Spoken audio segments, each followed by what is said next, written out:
Nasinda. Hello, good morning. Ayun, good morning. Ayun, RB Bicol TV. Ronald Araw. Maaga na naman tayo.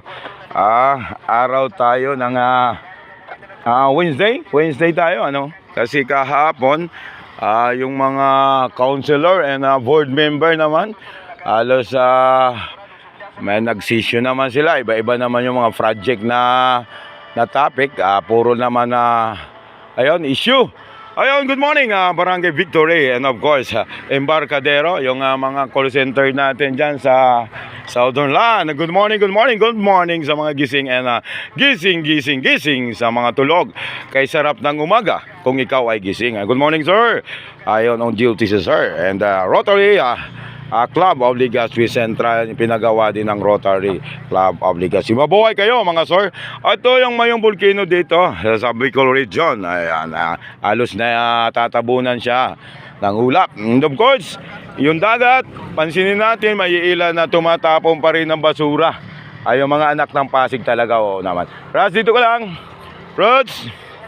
Then guys, ang sarap ng umaga kung ikaw ay gising. Ayan, namnamin natin yung pinagkaloob naman sa atin ng Panginoon. Pasalamat tayo kasi nagising tayo ng sabay-sabay. Yung mga gising, ayun, ito yung unang blessing na natanggap natin galing sa Panginoon. Dapat ipasalamat natin yun.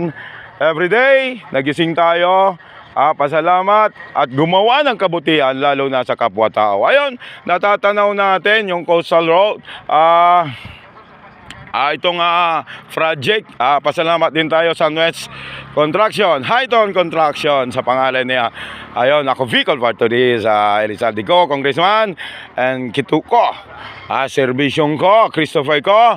Ayun, of course, itong paggawa niyang project, tuloy-tuloy ito. Natatanaw natin guys, yung pinakadulo, yung Barangay San Roque. Ayun, tatagos yung tulay,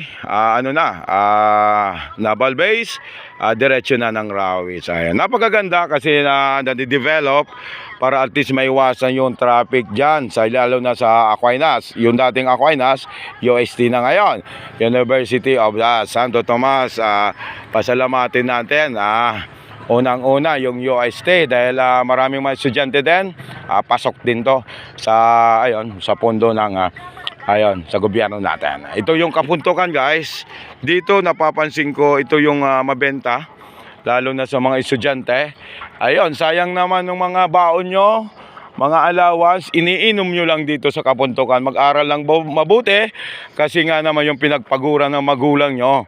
Ayun, sabi nga edukasyon ang kayamanan natin. Ayun, sige, tuloy-tuloy tayo. Huwag tayong susuko sa ating sa ating buhay. Ang sarap mabuhay, enjoy mo lang. Bakit mayroong nagpapakamatay? Kasi ang problema guys, huwag mo nang problemahin kasi problema na yon. Number one doon, pasok ka ng simbahan, idadasal mo yan, si Lord na ang bahala. May taong pupunta at tutulong sa iyo. RB Bicol TV, Ronald nagsabing mabuhay universe, mabuhay Pilipinas, mabuhay Bicolandia, mabuhay Legazpi City. Thank you so much. Mahal ko kayo.